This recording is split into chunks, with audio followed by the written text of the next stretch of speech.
balingaka pesanga Belvi problème eza na ebisa yo na sepelaka na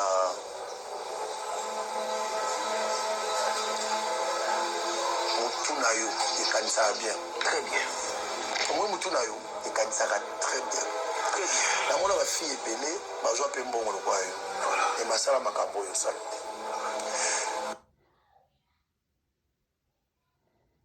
kosala oyo ozosala ezolakisaki oza une grande personne oza pena monene na kati alors conseil na kopesa nyonso bamonaka ata mosusu omoni na yo batela motema na jésus azoya bombama kati ya yesu bimisaka mayele na yo ekotela osuka mbongo nyonso ekomemo na libungi ntango mopanzi ndima ozala na yesu elongo olia mbongo na yo bien olia mbongo ya compromission te olia mbongo baolandela makofi te olia mbongo yo moko osala osantir olala pongi ya bien ozala mpe malamu mpe moto okanga yo azala te nasepelaka na yo eloko na kopesa conseil eza tikala yo okopie nango bato te mpo ndenge namoneli yo entoura kati na yo eza bien soki okontinue lobi kozala une grande dame ya mboko voilà. Et voilà la famille. Bonjour, bonsoir. Ça dépend, il y a un vraiment beau. Émission la famille. J'espère que biso sur 8 ans vraiment il y a Kolanda o ezali maloba il y a moko abiso hein balobi frère José Ndita maloba o yalobi et pas ya belle vie quand il la patronne. Voilà la famille. Avant toute chose, avant de continuer la famille en tout cas,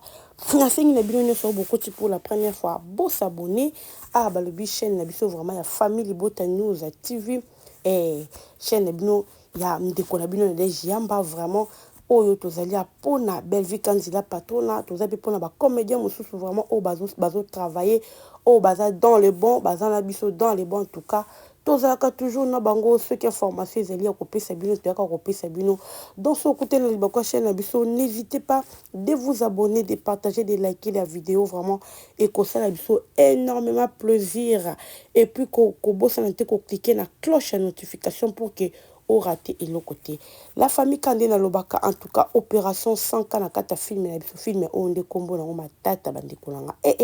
ngana ko kala ko prononcer ngote bochelanga babinde likambo en tout cas film ekende kitoko makasi j'espère que la famille biso to moni film na biso to continuer ko consommer ba film na biso na lobaka ba film belle vie et ça ba film moko o ezoko édiquer ceux qui penza yo talaka ba film belle vie et que ozwaka leçon te sur ça en tout cas vraiment na habité na habité so ndenge nini yo o comprendre ka yango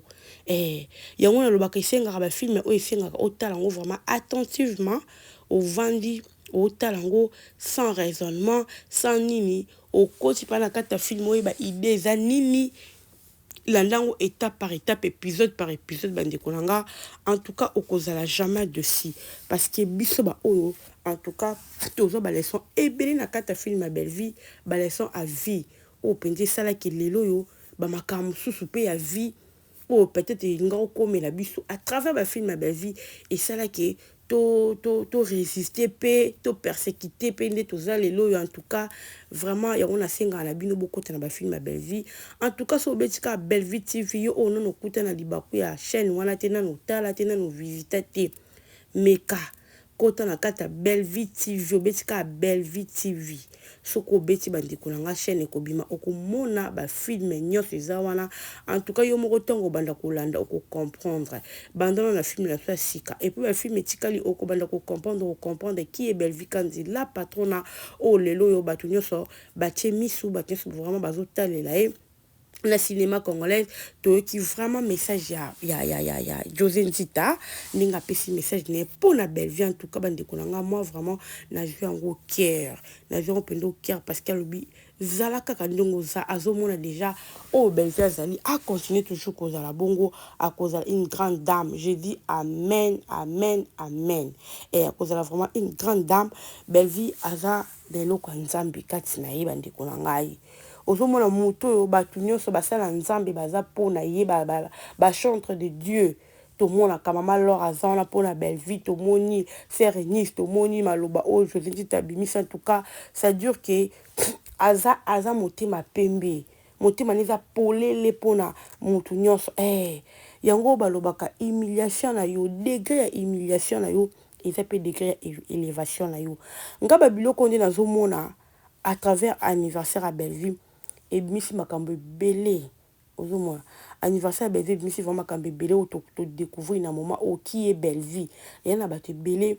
oyo mpe bandeki kotia ekata en tout cas à travers anniversaire oyo ya année oyo ya 2024 oyo akendaki na veillée ebetelaki na veillée de prière en train de prier afukami en tout cas esali bamakambo ebele oyo tomoni sur internet tomonaki nde internet ezalaki ya koyinda je vous dis partout baposte Belleville place nini te batiki motu tout azalaki na mpona aposte Belleville tomoni mpe ya ye xil pechanga aposte Belleville aposte malgré retard aposte ndeko na ye c'est ça oyo biso tolingi bolingo wana osanti ke motu nyonso azalaki na mpona koposte Belleville parce que baportaki au cœur soki baportaki au cœur te baosala yango te bato nyonso vraimen base déplace basali effort bapostaka motu olingaka ozomona bandeko vraimen bazwi temps na bango ya koposte ya bango moko Belleville Kandila patron na poutune de l'écriture tomoni vraimen basurprise oyo Belleville azwi ya ndenge na ndenge bamosusu bafuti bambongo na baquelle boule donc osentir ke aza vraiment aimé pour dire que humiliation oyo nyonso Belleville azozwa sur les réseaux sociaux nzambe azofuta ye na manière mosusu balobi degré ya humiliation na yo okozwa na vie yango na mpe eza degré ya élévation na yo bandeko oyo non tomoni eza mokie tokomona ya mingi kaka nde José Ndita alobi akozala une grande dame kaka ndenge alobi parce que motema ya Belleville oyo aza nango c'est pas donné à n'importe qui ozomona c'est pas donné à n'importe qui bandeko na ngai motu nyonso azalaka na motema oyo te oyo Belleville aza nango Belleville aza na motema nde eza clean eza peto bato aboye so otie esika moko boye mpona kosunga bandeko akosunga osentir ke culture na biso ekokende ozomona Belleville bayebisi bato mo befo koplace bango babisika mo ata ministre ya culture et art ozomona en tout cas ndenge makambo ezokendela bandeko na nga en tout cas nga nazolobaka amen parce que ekokokisama c'est une femme bénie de Dieu donc aza mwana mwasi oyo nzambe vraiment atielaka loboko nzambe asalelaka nzambe vraiment azosalela ya minene yango déjà abandi degré ya humiliation oyo azozwa sur internet yo soki otala degré ya humiliation Belleville azwi humiliation nini te Belleville azwi na internet depuis 2021 lelo oyo nzambe azolakisa na bilembo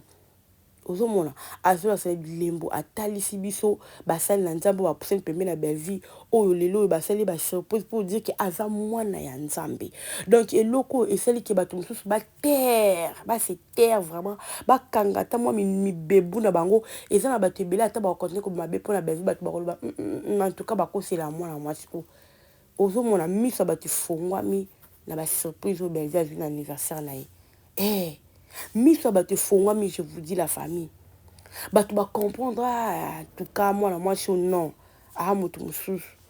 mwana mwasi oyo ayebi vraiment kovanda na bato mwana mwasi oyo te oyo balobaka na ye aza yango te il y a plein de gens oyo bacomprendre yango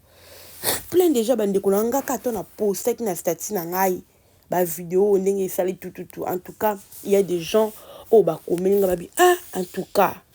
tomonaka Belleville nde balobaka makambo nde basalaka bi mais on a compris que non c'est une femme bénie yango lomoni bato basalaki bapropagande babenga bi yes ozomona babiloko fo toposte yango bato basala nzambe baopusa na peni na osait que il y a quelque chose mpe eza kati na yo ya nzambe eganga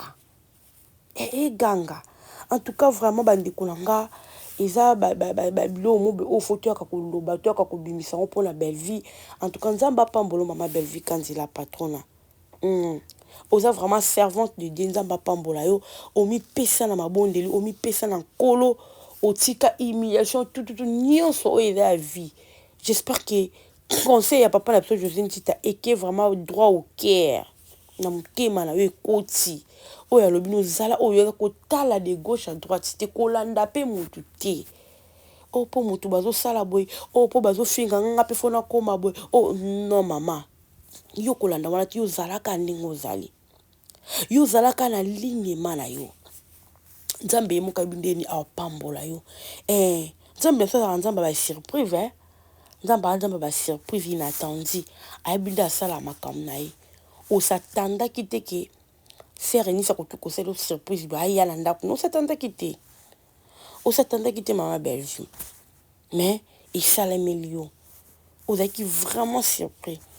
bato na Londres bato ya poto basaleli yo banini ti bamessage eke na baquelle boule balobeli na bainformation non tu es vraiment aimé maman soki okanisaki bato balingako te bato balingako baza ebele oyo balingako te baza mokie mpe bayebi na bango kie Bellevue bayebi so oza nani mais tellement baza na association na bango basala basociété de malfaiteurs faut continuer ka wana mpo bango eza vie na bango ozomona tellement eza vie na bango ce n'est que normal mais tu es aimé maman oza vraiment aimé oza béni nga nalobaki degré ya humiliation na yo ekozala degré ya élévation na yo oyo tozomona oyo eza moki eza juste le début tokomona pende ya minene ya grave oyo nzambe akosalela mokili ekokanga minoko bato bakokanga minoko bato bakosutuka ntango élévation na ndenge ezoya oyo eza ebandeli mama na nga tokomona niveau élévation na yo mingi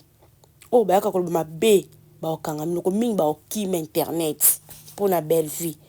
bokanga date ya lelo bandeko na nga en tout cas la famille yango kana yaki oloba na bino mpo message ezalaki vraiment touchant mpona nga ntongo nayokaki na bene fona ya kosala yango émission mpona kofortifie mpe ndeko moko mpona kotalisa bandeko ki e Bellevue tokontinue kokonsome bafilme na biso topartage tolike opération 100K tokontinue bandeko na nga ekozala bien vraiment je vous aime tellement beaucoup like vidéo ou partager et que ça bien. Quant à moi, je vous laisse. On se retrouve à la prochaine vidéo. Bye.